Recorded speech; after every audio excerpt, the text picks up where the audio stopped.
ઓમ શ્રી ગણેશાય નમઃ. જય શ્રી કૃષ્ણ મિત્રો. શનિદેવ કેમ કાળા છે? કોણે તોડ્યો હતો શનિદેવનો પગ? પીપળાના ઝાડમાં જળ ચડાવવાથી શનિદેવનો સંબંધ શું છે? તો મિત્રો ખૂબ જ સરસ મજાનો જાણકારી મેળવવા લાયક વિડીયો છે. અંત સુધી સાંભળજો અને વિડીયો સારો લાગે તો લાઈક અને શેર પણ જરૂર કરજો. આ રહસ્યની વાત શનિદેવની લગભગ જ કોઈ જાણતું હશે, બાકી નહીં જાણતું હોય તો આ વિડીયોને બને એટલો વધારે ને વધારે શેર કરજો. અને આ ચેનલને મિત્રો સબસ્ક્રાઈબ કરવાનું ભૂલશો નહીં, કારણ કે આમાં હું રહસ્યમય વિડીયો, ભગવાનની પુરાણોની કથાઓ, વાર્તાઓ લઈને આવું છું, જે ખૂબ જ પવિત્ર છે, આપણા પાપોને ભસ્મ કરનારી અને આપણો ઉદ્ધાર કરનારી કથાઓ છે ભગવાનની. તો મિત્રો આ વિડીયોને આપણે સાંભળીએ. ઓમ શનિદેવ શનેશ્વરાય નમઃ. જય હનુમાન. આજનો સવાલ છે આપનો કે 5 વર્ષથી ઓછા આયુષ્યવાળા બાળકને કુંડળીમાં શનિનું સ્થાન કેમ નથી હોતું? શું કારણ છે આની પાછળ? અને સવાલ નંબર 2, પ્રશ્ન 2, બધા જ દેવતા એકથી એક સુંદર છે, તો પછી શનિદેવ રાક્ષસો કરતાં પણ વધારે કાળા અને કદરૂપા કેમ છે? ત્રીજો પ્રશ્ન છે કે પીપળાના જળમાં પાણી ચડાવવાથી અને પીપળાના ઝાડને શનિ સાથે શું સંબંધ છે? આ ત્રણેય પ્રશ્નનો આપણે ઉત્તર જાણીશું. મિત્રો વિનંતી છે, વિડીયોને વધારે ને વધારે શેર કરજો, લાઈક કરજો અને હજી સુધી જો તમે ચેનલ સબસ્ક્રાઈબ નથી કરી તો એકવાર ચેનલને સબસ્ક્રાઈબ જરૂર કરી દો. શનિદેવ પણ અન્ય ગ્રહોની જેમ ગ્રહ માત્ર છે અને એ ગ્રહના માલિક શનિદેવ છે, જે સૂર્યપુત્ર છે. શનિની સાડાસાતી અને મહાદશાથી બધા જ લોકો ગભરાય છે, પરંતુ એ જરૂરી નથી કે શનિ માત્ર નુકસાન જ કરે. એ ઘણીવાર કુંડળીમાં બહુ બધા ફાયદા પણ કરાવે છે. શનિ કુંડળી અનુસાર લાભ અને હાનિ આપે છે. હાનિકારક યોગમાં વ્યક્તિ સાચી રીતે ઉપાય કરે તો શનિદેવનું કંઈ બગાડી શકતા નથી, એનો કોઈ દુષ્પ્રભાવ પડતો નથી. તમને ખબર છે શનિદેવ માત્ર 2 લોકોથી જ ડરે છે, અને એ કયા 2 લોકો છે? તો મિત્રો જાણો કે એમાંથી પહેલા છે સંકટ મોચન હનુમાન, અને બીજા જે વ્યક્તિ શાકાહારી છે, સદાચારી છે અને રોજ સૂર્ય ઉદય થતા પહેલા પીપળાના ઝાડમાં પાણી ચડાવે તો શનિદેવ એને કોઈ નુકસાન પહોંચાડતા નથી. મિત્રો તમે લોકોએ લગભગ બ્રહ્મ ઋષિ દધીચી વિશે સાંભળ્યું હશે. તેમના હાડકાને દેવતાઓને તેમણે દાન કરી દીધા હતા.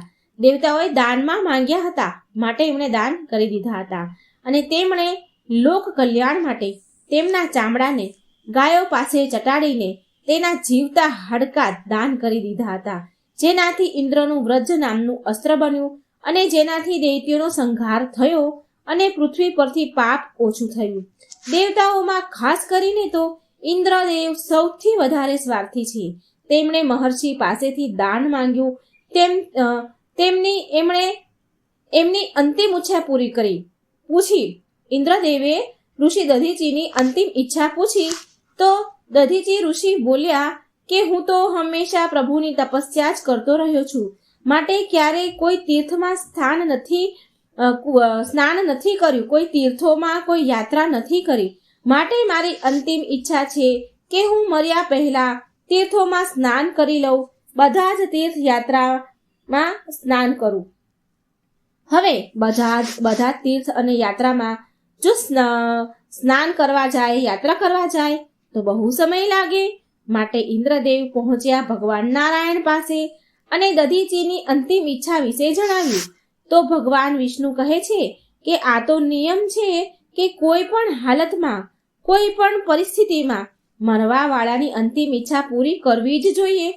તો ઇન્દ્રદેવ બોલ્યા, પણ પ્રભુ, જો હું એની તીર્થયાત્રાની ઈચ્છા પૂરી કરવા જઈશ તો વર્ષો લાગી જશે, અને અત્યારે દાનવોનો ખૂબ જ ત્રાસ છે, યુદ્ધ છે, તો પછી બહુ સમય લાગશે, અને એટલો સમય ક્યાં છે આપણી પાસે?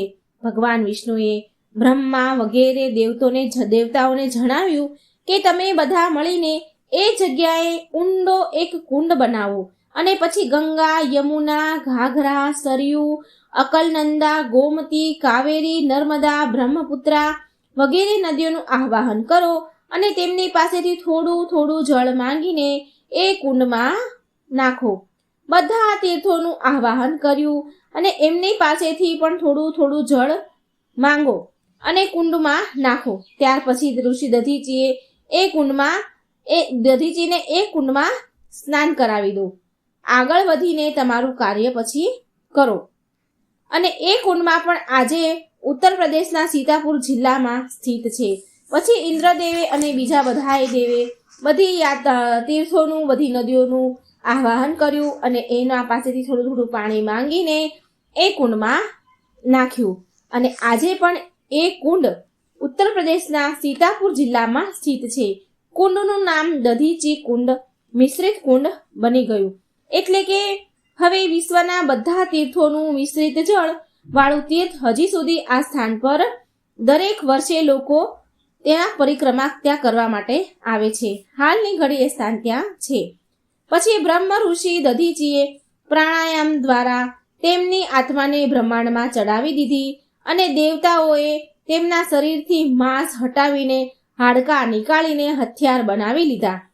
ભગવાન વિષ્ણુની યુક્તિથી ઇન્દ્રનું કામ તો થઈ ગયું. દધીચીની મૃત્યુ બાદ તેમના માંસ, પિંડ વગેરેના અંતિમ સંસ્કાર થઈ રહ્યા હતા. તો તેમની મહાન પત્ની પતિવ્રતા નારી, જેની ગોદમાં, એના ખોળામાં નાનો એવો 3 વર્ષનો બાળક હતો, તેને પીપળાના ઝાડના મૂળમાં બેસાડીને તેમના પતિ સંગ દધીચી ઋષિ સંગ સતી થઈ ગયા. સ્વાર્થી દેવતાઓએ એ નાનું એવું બાળક, નાનો એવો જીવ, એ બાળકને સામે ન જોયું, ન વિચાર્યું કે આ અનાથ બાળકનું થશે શું. મહર્ષિ દધીચીની પત્ની એના પતિનો વિયોગ સહન ન કરી શક્યા, માટે તેના 3 વર્ષના બાળકને પીપળાના વૃક્ષના થડમાં મૂકીને અગ્નિમાં કૂદી ગયા, સતી થઈ ગયા લોક કલ્યાણ માટે. પરંતુ પીપળાના થડમાં બેઠેલો એ નાનો એવો 3 વર્ષનો બાળક ભૂખ તરસથી તડપીને બૂમો પાડતો હતો, રડતો હતો, ચીસો પાડવા લાગ્યો. જ્યારે કોઈ વસ્તુ ન મળી તો એ નાના એવા બાળકે જમીન પર પડેલા પીપળાના નાના નાના બોર જેવા જે બીજ ફળ હોય છે એને ખાઈને મોટો થવા લાગ્યો. કાલાંતરમાં પીપળાના પાન અને ફળને ખાઈને તે વનમાં એકલો રહેતો હતો. પીપળાના મૂળમાં, થડમાં એ નાનો એવો ખાડો બની ગયો હતો, તે જ તેનું ઘર બની ગયું. અને એક ગૌ માતા હતા જે એના વાછરડાને દૂધ પીવડાવતા, થોડું દૂધ બચાવતા અને એ બાળકને ત્યાં પીપળાના ઝાડ પાસે આવીને તેનું દૂધ પીવડાવતા હતા. અને આવી રીતે એનું જીવન સુરક્ષિત રહ્યું. એ મોટો થાય છે. એક દિવસ દેવ ઋષિ નારદજી ત્યાંથી નીકળી રહ્યા હતા. નારદજીએ પીપળાના ઝાડ પાસે ખાડામાં આવા નાના એવા બાળકને જોયો ને તેમને ઘણું આશ્ચર્ય થયું કે અરે, આ જંગલમાં, આ વનમાં એક નાનું એવું 5-6 વર્ષનું બાળક છે અને એક પીપળાના ખાડામાં બેઠેલું છે. નારદજીનું મન તો વ્યાકુળ થયું, માન્યું નહીં અને ત્યાં પહોંચ્યા જ્યાં બાળક હતું. બાળકને પૂછે છે કે બાળક તું કોણ છે? પણ બાળક તો હજી બોલતા બહુ શીખ્યો ન હતો, જેવું તેવું બોલતો હતો. કાલી ઘેલી ભાષામાં થોડું ઘણું બોલ્યો તો બોલે છે કે હું કોણ છું એ મને નથી ખબર. નારદજી કહે છે તારા જનેતા કોણ છે? તારા માતા પિતા કોણ છે? બાળક બોલ્યો તેની ભાષામાં, કાલી ઘેલી ભાષામાં થોડું ઘણું બોલ્યો કે મારે પણ જાણવું છે કે કોણ છે મારા માતા પિતા. એવું તો અહીં કોઈ છે જ નહીં, હું કોનો બાળક છું? પછી નારદજીએ તેના તપોબળથી ધ્યાન કરીને જોયું તો તેમને બધું સામે દેખાઈ ગયું. પછી નારદ મુનિએ આશ્ચર્યચકિત થઈ ગયા અને કહ્યું એ બાળકને કે તું તો મહાન દાની, મહાપ્રસિદ્ધ તપસ્વી દધીચી ઋષિના પુત્ર છો. તારા પિતાના હાડકાના વજ્ર બનાવીને દેવતાઓએ અસુરો ઉપર વિજય મેળવ્યો હતો. એ પણ કહ્યું કે તારા પિતા દધીચીની અકાળ મૃત્યુ થઈ ગયું છે. બાળક બોલે છે કે હે ઋષિવર, હે દેવર્ષિ, મારા પિતાની અકાળ મૃત્યુનું કારણ શું હતું? નારદજી બોલ્યા કે તમારા પિતા પર શનિ દેવની મહાદશા હતી. બાળક પૂછે છે કે તો પછી મારા ઉપર આવેલા વિપત્તિનું કારણ શું હતું? નારદજી ફરી કહે છે કે તારા ઉપર આવેલા વિપત્તિનું કારણ પણ શનિદેવની મહાદશા તારા ઉપર પણ હતી. આટલું કહીને દેવ ઋષિ નારદે પીપળાના પાન અને બીજને ખાઈને મોટો થનાર બાળકનું નામ પીપલાદ રાખ્યું અને તેને શિક્ષા આપી તેનો શિષ્ય બનાવ્યો. નારદજીએ તેને બ્રહ્માજીને ખુશ કરવાનો, પ્રસન્ન કરવાનો એક મંત્ર બતાવ્યો અને કહ્યું કે આ મંત્રનો જાપ કરીને તમે બ્રહ્માજીને ખુશ કરો. નારદજીના ગયા પછી બાળકે પીપલાદે નારદજીના બતાવ્યા અનુસાર બ્રહ્માજીની ઘોર તપસ્યા કરી અને તેને પ્રસન્ન કર્યા. બ્રહ્માજીએ જ્યારે બાળક પીપલાદથી પ્રસન્ન થયા તો તેને વરદાન માંગવાનું કહ્યું. તો પીપલાદે વરદાનમાં માંગ્યું કે મારી દ્રષ્ટિ માત્રથી હું જેના ઉપર જોઉં એ જોવા માત્રથી કોઈ પણ વસ્તુ, પ્રાણી, જીવ બળી જવો જોઈએ. આ વરદાન, આ શક્તિ મને આપો. હું જેના ઉપર દ્રષ્ટિ નાખું એ બળી જવો જોઈએ. બ્રહ્માજીએ વરદાન આપ્યું અને અંતર ધ્યાન થઈ ગયા. બ્રહ્માજી પાસેથી વરદાન મળી ગયું એટલે પ્રથમ પહેલા તો પીપલાદે શનિદેવનું આવાહન કર્યું અને તેની સામે બોલાવ્યા. હવે શનિદેવ તો બહુ ઘમંડ સાથે આ બાળક મારી પૂજા કરીને મારું આવાહન કરી રહ્યો છે.